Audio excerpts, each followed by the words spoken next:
Saúdo a todos com a paz do Senhor.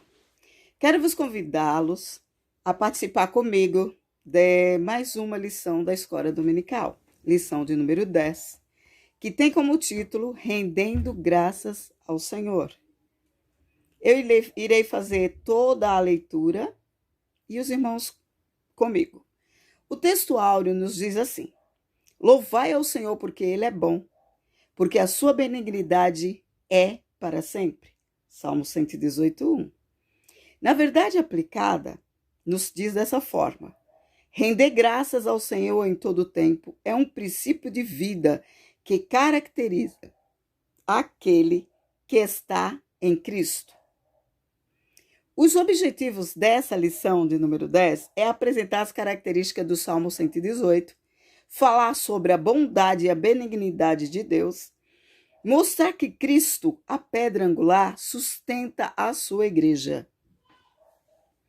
O que eu quero dizer, já começar aqui nessa lição gloriosa, é que em meio a toda essa loucura que está acontecendo no planeta Terra, com essa pandemia, com os desgastes emocionais e financeiros, eu quero te dizer que o Senhor está no controle de todas as coisas, porque Ele é bom. E ser bom é o caráter de Deus. É do caráter de Deus ser bom. Então, tudo que vier dele, para mim e para a tua vida, é bom.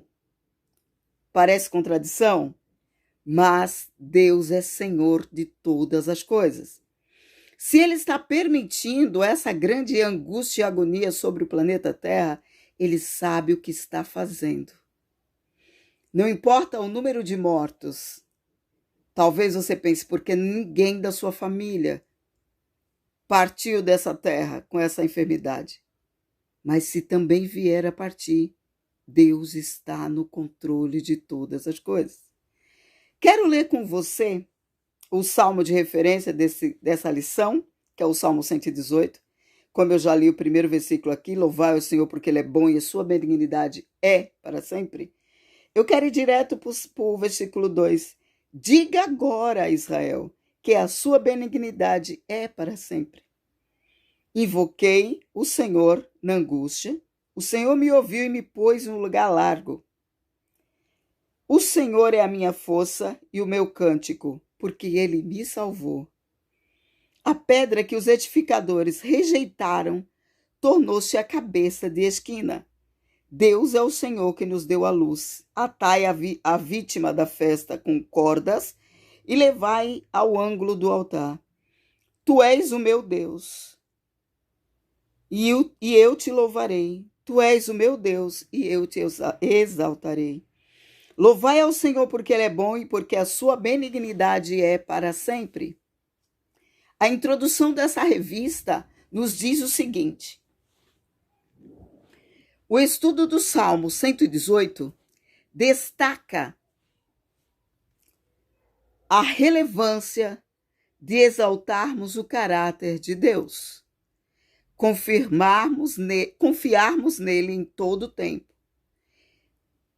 e testemunharmos dos seus maravilhosos feitos. Tópico 1 nos diz assim: louvor como resultado da confiança. O Salmo 118 é um chamado para louvar a Deus pela sua bondade e seu socorro. Interessante o testemunho do salmista sobre o valor da confiança em Deus. O 1 diz assim: é parte integrante do Salmo do Halel. Halel significa louvor. Um grupo de salmos são identificados como salmos de Halel, 113 a 118. Os judeus identificam o Salmo 136 como o grande Halel. Os Halel eram citados nos cultos ou recitados nos cultos da sinagoga e nas 3 grandes festas da peregrinação: a festa da Páscoa, a festa do Pentecoste e a festa das cabanas ou tenda, além da festa da dedicação do templo. Constitui os salmos de exaltação aos atributos de Deus e à sua obra salvadora. A Bíblia informa que Jesus, por ocasião da última ceia, juntamente com os discípulos, cantaram um hino. Isso está relatado em Mateus 26:30. Segundo a maioria dos comentaristas, a maior dos comentaristas, trata-se de um Hallel, por meio do qual expressaram a gratidão do Senhor naquele momento.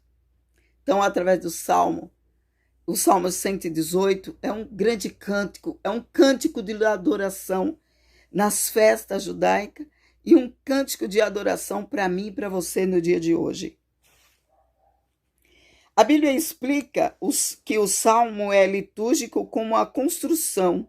Mostra e consiste em duas partes. Os versículos eram cantados em procissão ao aproximassem do santuário. E eram cantados, sem dúvida, em parte fora e em parte dentro do templo. Louvar a Deus em todo o tempo e nos dias do culto. Melhor ainda, já chegar na igreja local e em atitude de louvor e adoração. Então, é o que eu entendo aqui, que já devemos sair da nossa casa adorando, com espírito de adoração, adorando ao Senhor. Quando estamos nos preparando para ir para a casa do Senhor, que agora estamos tão saudosos de ir, já devemos nos preparar louvando e adorando ao Senhor e continuar dessa forma. No tópico 1.2 diz assim, o título. Segundo a Bíblia de Estudo da Fé, o Salmo 118 não tem nenhum título que apresente uma ocasião histórica para a sua composição. Nenhum fato extraordinário aconteceu para que fosse composto esse salmo, mas com certeza houve a unção e a moção do Espírito Santo no compositor. Por um lado, ele se encaixa perfeitamente no retorno do cativeiro de Babilônia. A nação representada pelo orador tinha sido severamente punida pelo pecado, cerca de quase a extinção pelas nações. Porém, o Senhor livrou o seu povo e a nação começou a se reconstruir conforme Deus havia planejado e a louvá-lo por permitir que vivessem. Por outro, esse salmo era uma cerimônia que celebrava uma vitória do rei na batalha. A ideia é a mesma dos salmos de Davi. O rei que representava toda a nação estivera em grande perigo, mas fora livrado da morte e fez um voto de contar as grandes obras do Senhor. E há diversas interpretações para esse hino de ação e graça. Uns atribuem a vitória ocorrida na batalha descrita em 2 Crônicas 20:27, outros ao livramento do Egito e à vitória dos cananeus, e por fim há outros que atribuem a celebração feita pelos judeus pós dedicação do segundo templo, ou edificação do segundo templo, e ainda a reedificação dos muros. Então podemos dizer que é um hino de ação e graça, de agradecimento a Deus pelos seus grandes feitos. No 1.3 nos lembra que um salmo que expressa a gratidão. Este 118 é um salmo que expressa a gratidão. Percebemos ao longo dos versos que compõem o Salmo 118 que o salmista procurou expressar sua gratidão a Deus, rendendo a ele graça em decorrência da sua bondade, louvando a benignidade e exaltando os livramentos e a salvação alcançada por meio de ação de graça a Deus, bendizendo o fato de que Deus é aquele que fortalece. Ao agradecer e ao louvar o Senhor, o salmista expressa seu amor a Deus de uma forma pura, sem fingimento e desinteressada. A ação de graça acompanha o louvor, pois quando alguém declara os atributos e obras de Deus, não pode deixar de ser agradecido por isso. O louvor conduz regularmente à ação de graças. Em tempos tão difíceis, é importante enfatizar a atitude de gratidão. Notar, em Romanos 1:21, notar esse texto, conheceram a Deus, mas não o glorificaram. e nem lhe deram graças. Todo aquele que está em Cristo precisa ter uma contínua atitude de gratidão ao Senhor. O próprio Jesus Cristo expressa a gratidão em Mateus 11:25, em João 6:11 e João 11:41. Um comentarista, Kenner, nos fala assim a respeito de Romanos 1:21. Em um tempo social edificado em torno das ideias de favor e honra, a ingratidão era uma das piores transgressões. Expressar gratidão é honrar. Era o dever esperado de quem recebesse um presente. Então eu e você recebemos o maior presente, que é a salvação das nossas almas. Por isso mesmo, em meio a tamanha angústia, tamanhos problemas, mundo parece que está do avesso, nós temos motivos para agradecer a Deus todo o tempo, a ser gratos a Deus em todo o tempo. No tópico 2, nos fala do caráter de Deus. O Salmo 118 é um convite para que o povo de Israel verbalize sua gratidão ao Senhor em decorrência das características que compõem o seu caráter. E o caráter de Deus é bondade, benignidade. E Deus é Deus que escuta. Ele é um Deus que escuta. Aleluia. No 2:1 diz assim: louvai ao Senhor porque Ele é bom. O primeiro motivo para louvar o Senhor consiste no fato dele ser bom.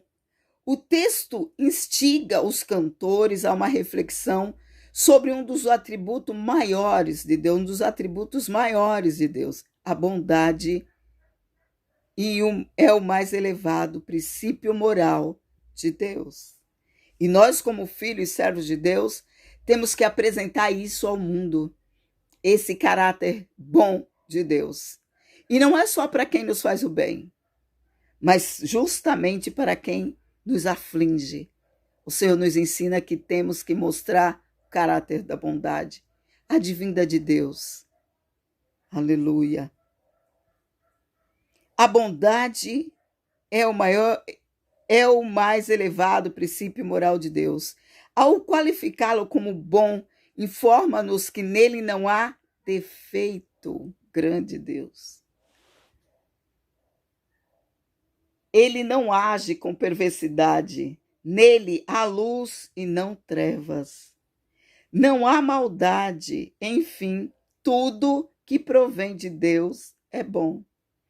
Os seus caminhos e os seus decretos, Deus é bom em sua essência. Tony Evans descreveu sobre a bondade de Deus. Na verdade, a bondade de Deus pode ser definida com as perfeições coletivas da sua natureza e a benevolência de seus atos. Traduzindo isso para as palavras do Salmo 119, estrofe de número 68, diz o seguinte: tu és bom e fazes o bem. É uma explicação bastante simples. Deus é bom porque por natureza, e bom no que faz. Aleluia. A bondade é o princípio eterno da natureza de Deus que o eleva a comunicar a sua própria vida e bênção aos que são semelhantes a ele no caráter moral, aos que são bons. Não há maldade em Deus, não há defeito em Deus. Há vários textos bíblicos que ressaltam a bondade de Deus como essência, como parte da sua natureza. O Salmo 33:5 fala disso. E o 107, estrofe de número 8, também fala disso. No 2:2, o subtítulo diz o seguinte: louvai ao Senhor porque a sua benignidade é para sempre. Isso está relatado no Salmo 118, na primeira estrofe.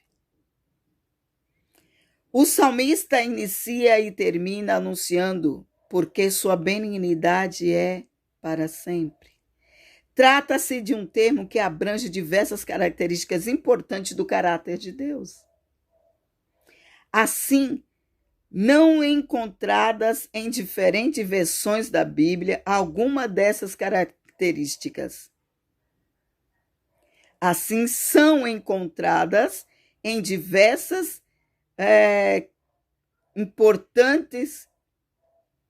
são encontradas em diversas versões da Bíblia alguma dessas características. Por exemplo, o amor, a graça, a misericórdia. O texto clássico que se compreende o significado e a importância dessa palavra é o Salmo 133, onde ela é usada 26 vezes para proclamar que a bondade e o amor de Deus são eternos. Ah, grande Deus! Trata-se de um tema tão relevante que a mensagem de restauração do povo de Deus, que havia sido levado para o cativeiro babilônico, contém o conteúdo do hino que será entoado. Louvai ao Senhor, porque a sua benignidade é para sempre. Não há maldade. Enfim, tudo que provém de Deus é bom. Os seus caminhos, os seus decretos, porque Deus é bom na sua essência. É natural de Deus ser bom. É natural. Coisa gloriosa. Jeremias 33, 10 e 11 nos fala disso.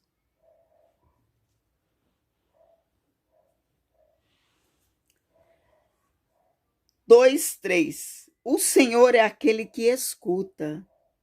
O salmista, após ressaltar a bondade e a benignidade do Senhor por intermédio do louvor, testifica que tais aspectos do caráter de Deus se tornaram evidentes também quando invocou a Deus e foi socorrido. 118, 5 e 21. Muito interessante refletirmos em dois textos do Evangelho que registram a palavra de Jesus sobre a oração, apresentando os contrastes entre o caráter do homem e o caráter de Deus.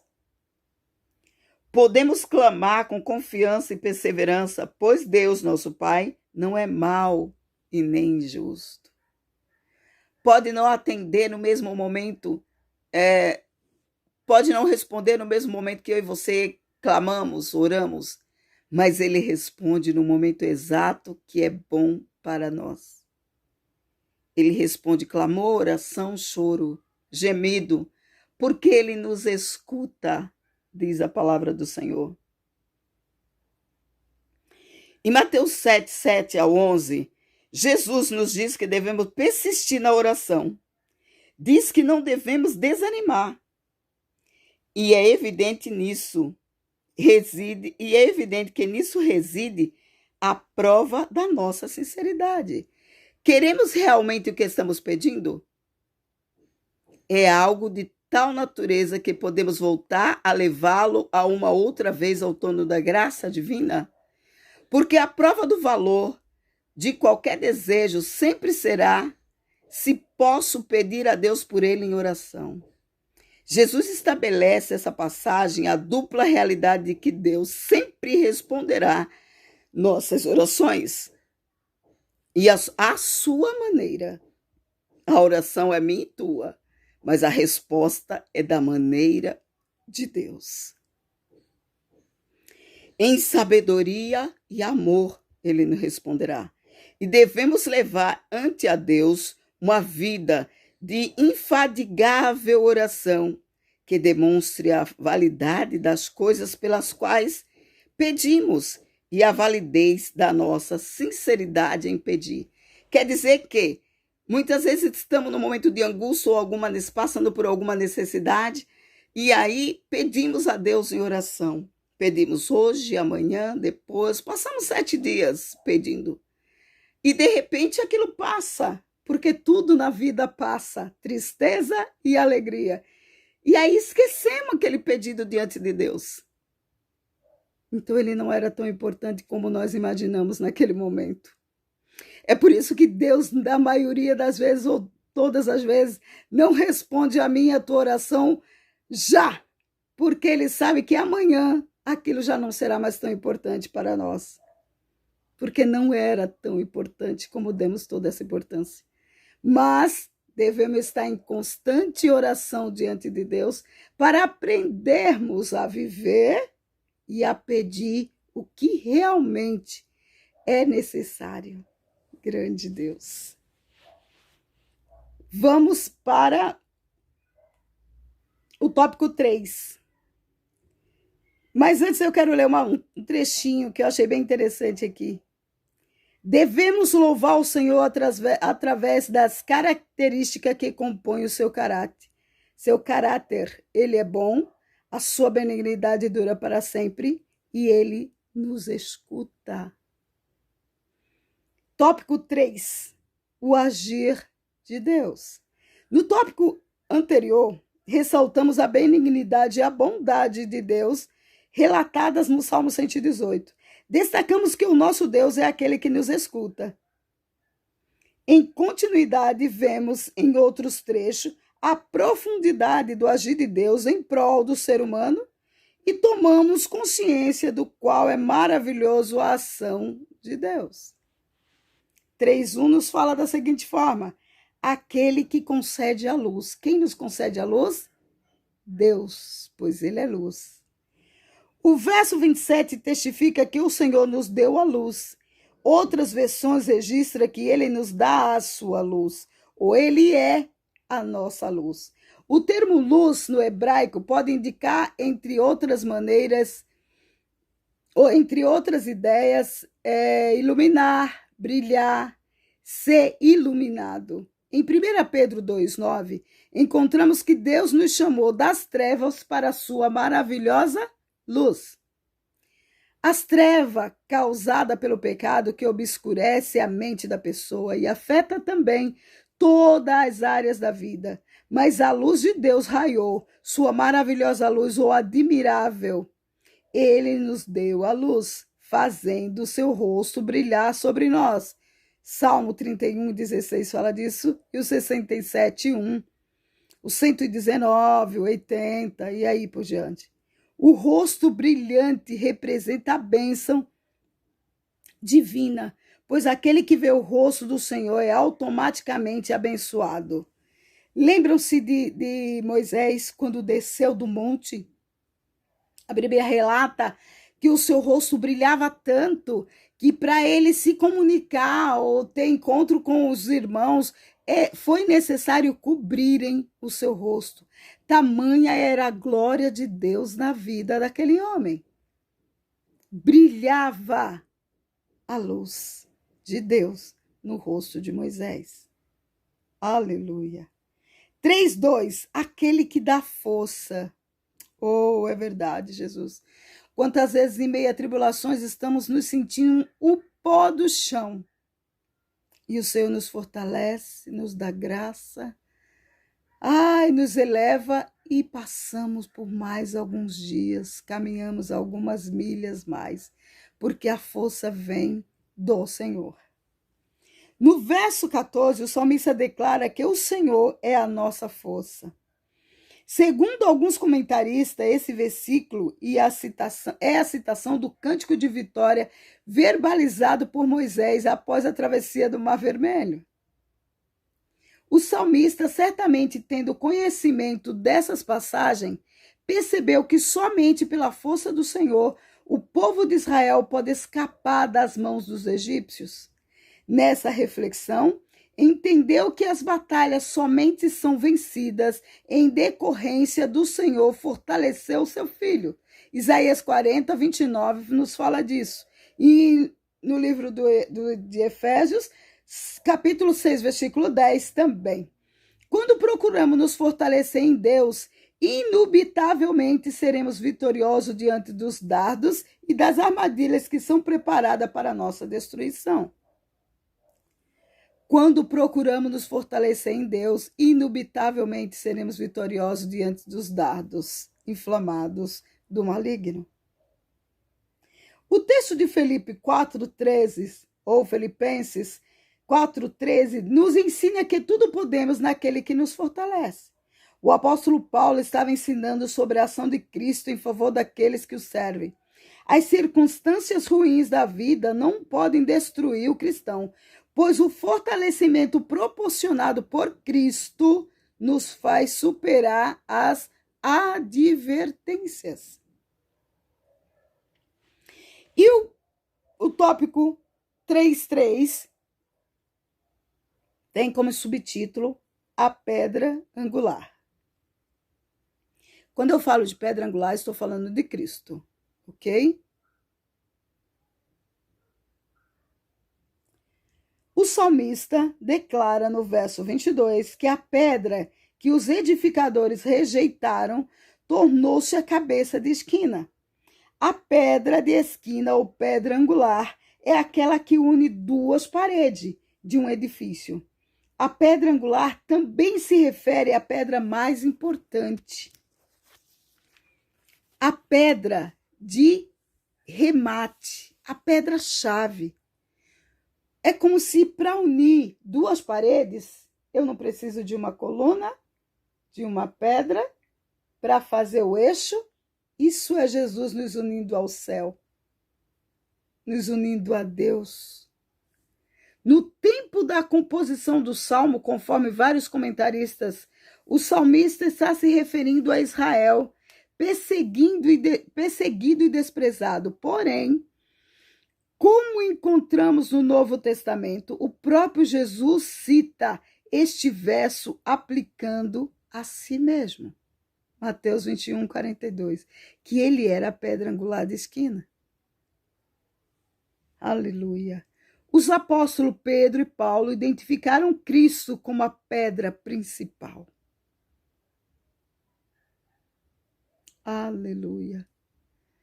E também em Romanos 9,32, Efésios 2,20.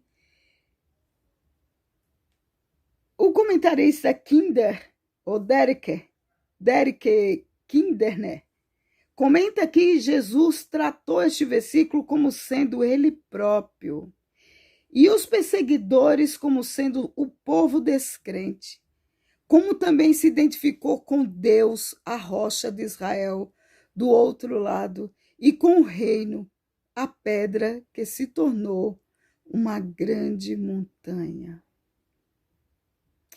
Do outro lado, sendo assim, ele é a pedra da esquina, não somente no sentido de vincular toda a sua igreja, mas como também no sentido de unir o céu e a terra na sua própria pessoa. Aleluia!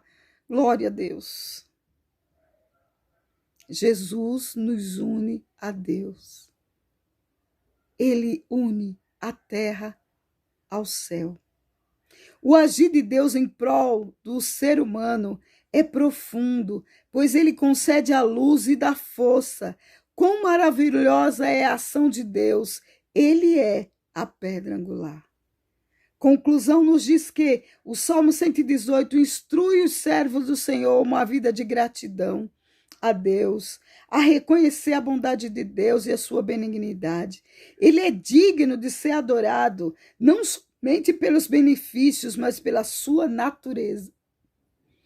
Então eu concluo dizendo que este Salmo 118, para nós, nesta manhã,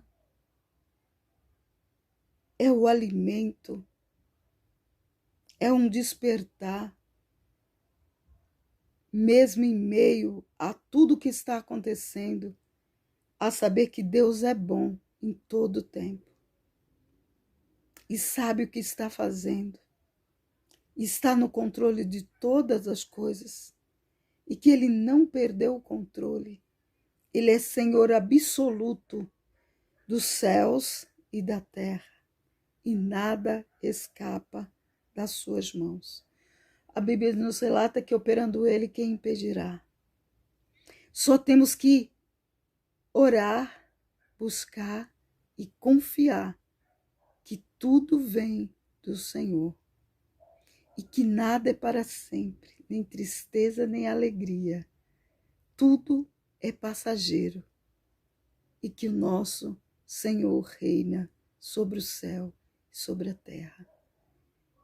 E quando chegar o momento exato, ele levantará as suas mãos e, como disse o salmista, e a terra se derreterá, porque ele é o Senhor dos exércitos.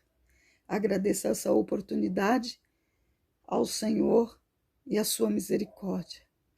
Que Deus alcance todos os irmãos que nesse momento participou dessa escola dominical comigo, dessa reflexão rápida, na qual meditamos nesses versículos do Salmo 118.